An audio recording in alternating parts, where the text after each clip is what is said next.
जय श्री कृष्णा। द्रौपदी और भीमसेन की बातचीत। वैशंपायन जी कहते हैं, सेनापति कीचक ने जब उसे लात मारी थी, तभी से यशस्विनी राजकुमारी द्रौपदी उसके वध की बात सोचा करती थी। इस कार्य की सिद्धि के लिए उसने भीमसेन का स्मरण किया और रात्रि के समय अपनी शैया से उठकर उनके भवन में गई। उस समय उसके मन में अपमान का बहुत बड़ा दुख था। पाकशाला में प्रवेश करते ही उसने कहा, भीमसेन, उठो उठो, मेरा वह शत्रु महापापी सेनापति मुझे लात मारकर अभी जीवित है, तो भी तुम यहाँ निश्चिंत होकर कैसे सो रहे हो? द्रौपदी के जगाने पर भीमसेन अपने पलंग पर उठ बैठे और उससे बोले, प्रिय, ऐसी क्या आवश्यकता आ पड़ी कि तुम उतावली सी होकर मेरे पास चली आई?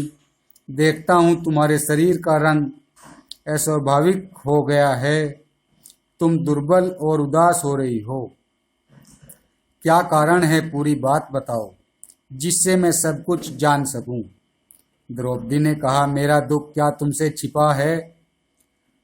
सब कुछ जानकर भी क्यों पूछते हो? क्या उस दिन की बात भूल गए हो कि जबकि प्रातिकामी मुझे दासी कहकर बड़ी सभा में घसीट ले गया था? उस अपमान की आग में सदा ही जलती रहती हूँ। संसार में मेरे सिवा दूसरी कौन राजकन्या है जो ऐसा दुख भोग कर भी जीवित हो? वनवास के समय दुरात्मा जयद्रथ ने जो मेरा स्पर्श किया, वह मेरे लिए दूसरा अपमान था, पर उसे भी सहना ही पड़ा। अब की बार पुनः यहाँ के धूर्त राजा विराट की आंखों के सामने उस दिन कीचक के द्वारा अपमानित हुई। इस प्रकार बारंबार अपमान का दुख भोगने वाली मेरी जैसी कौन स्त्री अपने प्राण धारण कर सकती है? ऐसे अनेकों कष्ट सहती रहती हूँ, पर तुम भी मेरी सुधि नहीं लेते। अब मेरे जीने से क्या लाभ है? यहाँ कीचक नाम का एक सेनापति है जो नाते में राजा विराट का साला होता है। वह बड़ा ही दुष्ट है। प्रतिदिन सैरंद्री के वेश में मुझे राजमहल में देखकर कहता है, तुम मेरी स्त्री हो जाओ। रोज रोज उसके पाप पूर्ण प्रस्ताव सुनते सुनते मेरा हृदय विदीर्ण हो रहा है।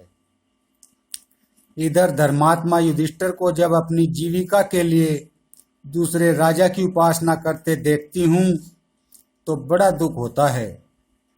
जब पाकशाला में भोजन तैयार होने पर तुम विराट की सेवा में उपस्थित होते और अपने को बल्लभ नामधारी रसोइया बताते हो, उस समय मेरे मन में बड़ी वेदना होती है। यह तरुण वीर अर्जुन, जो अकेले ही रथ में बैठकर देवताओं और मनुष्यों पर विजय पा चुका है, आज विराट की कन्याओं को नाचना सिखा रहा है। धर्म में, शूरता में और सत्य भाषण में जो संपूर्ण जगत के लिए एक आदर्श था, उसी अर्जुन को स्त्री के वेश में देखकर आज मेरे हृदय में कितनी व्यथा हो रही है। तुम्हारे छोटे भाई सहदेव को जब मैं गौओं के साथ ग्वालों के वेश में आते देखती हूँ तो मेरे शरीर का रक्त सूख जाता है।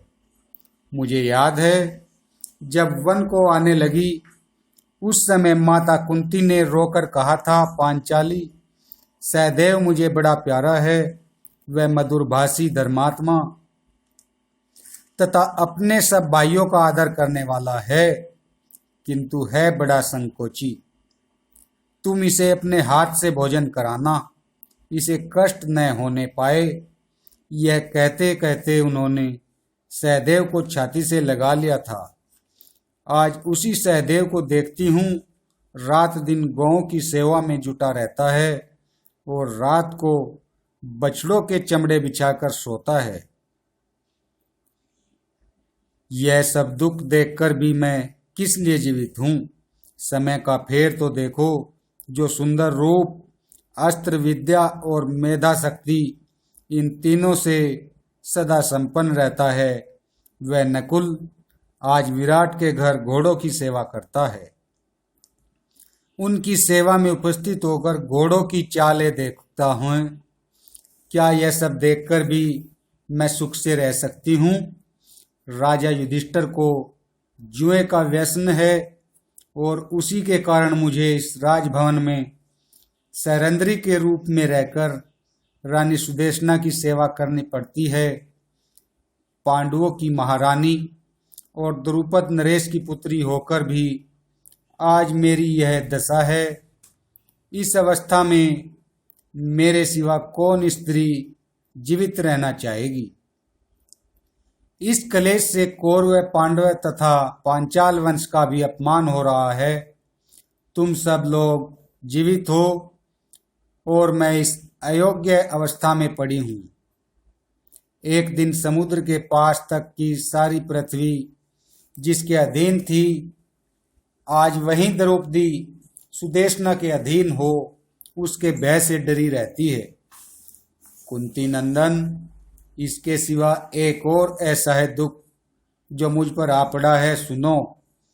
पहले माता कुंती को छोड़कर और किसी के लिए, स्वयं अपने लिए भी कभी उपटन नहीं पीसती थी, परंतु आज राजा के लिए चंदन पीसना पड़ता है। देखो मेरे हाथों में गट्टे पड़ गए हैं, पहले ऐसे नहीं थे। ऐसा कहकर द्रौपदी ने भीमसेन को अपने हाथ दिखाए। फिर वह सिसकती हुई बोली, न जाने देवताओं का मैंने कौन सा अपराध किया है जो मेरे लिए मौत भी नहीं आती। भीम ने उसके पतले पतले हाथों को पकड़कर देखा, सचमुच काले काले दाग पड़ गए थे। उन हाथों को अपने मुख पर लगाकर वे रो पड़े। आंसुओं की झड़ी लग गई। फिर आंतरिक कलेश से पीड़ित होकर भीमसेन कहने लगे, कृष्ण ने मेरे बाहुबल को धिक्कार है, अर्जुन के गांडीव धनुष को भी धिक्कार है, जो तुम्हारे लाल लाल कोमल हाथ आज काले पड़ गए। उस दिन सभा में मैं विराट का सर्वनाश कर डालता अथवा ऐश्वर्य के मद से उन्मत्त हुए कीचक का मस्तक पैरों से कुचल डालता, किंतु धर्मराज ने रुकावट डाल दी। उन्होंने कनखियों से देखकर मुझे मना कर दिया।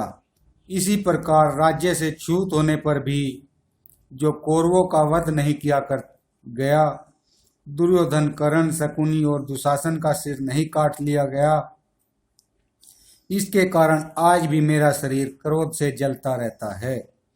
वह भूल अब भी हृदय में कांटे की तरह कसकती रहती है। सुंदरी, तुम अपना धर्म न छोड़ो, बुद्धिमती हो, क्रोध का दमन करो। पूर्व काल में भी बहुत सी स्त्रियों ने पति के साथ कष्ट उठाया है। भृगुवंशी च्यवन मुनि जब तपस्या कर रहे थे, उस समय उनके शरीर पर दीमकों की बॉम्बी जम गई थी। उनकी स्त्री हुई राजकुमारी सुकन्या। उसने उनकी बड़ी सेवा की। राजा जनक की पुत्री सीता का नाम तो तुमने सुना ही होगा। वह घोर वन में पति देव श्री रामचंद्र जी की सेवा में रहती थी। एक दिन उसे राक्षस हरकर लंका में ले गया और तरह तरह के कष्ट देने लगा, तो भी उसका मन श्री रामचंद्र जी में ही लगा रहा और अंत में वह उनकी सेवा में पहुंच भी गई। इसी प्रकार लोपामुद्रा ने सांसारिक सुखों का त्याग करके अगस्त्य मुनि का अनुगमन किया था। सावित्री तो अपने पति सत्यवान के पीछे यमलोक तक चली गई थी। इन रूपवती पतिव्रता स्त्रियों का जैसा महत्व बताया गया है, वैसी ही तुम भी हो। तुम में भी वे सभी सद्गुण मौजूद है। कल्याणी, अब तुम्हें अधिक दिनों तक प्रतीक्षा नहीं करनी है। वर्ष पूरा होने में सिर्फ 1.5 महीना रह गया है। 13वां वर्ष पूर्ण होते ही तुम राज रानी बनोगी। द्रौपदी बोली, नाथ, इधर बहुत कष्ट सहना पड़ा है, इसलिए आर्त होकर मैंने आंसू बहाए हैं। उलाहना नहीं दे रही हूँ। अब इस समय जो कार्य उपस्थित है उसके लिए उद्यत हो जाओ। पापी कीचक सदा मेरे आगे प्रार्थना किया करता है। एक दिन मैंने उससे कहा, कीचक, तू काम से मोहित होकर मृत्यु के मुख में जाना चाहता है, अपनी रक्षा कर। मैं 5 गंधर्वों की रानी हूँ, वे बड़े वीर और साहस के काम करने वाले हैं, तुझे अवश्य मार डालेंगे। मेरी बात सुनकर उस दुष्ट ने कहा, सैरंद्री, मैं गंधर्वों से तनिक भी नहीं डरता। संग्राम में यदि लाख गंधर्व भी आवे तो मैं उनका संहार कर डालूंगा, तुम मुझे स्वीकार करो। इसके बाद उसने रानी सुदेशना से मिलकर उसे कुछ सिखाया। सुदेशना अपने भाई के प्रेमवश मुझसे कहने लगी, कल्याणी, तुम कीचक के घर जाकर मेरे लिए मदिरा लाओ। मैं गई।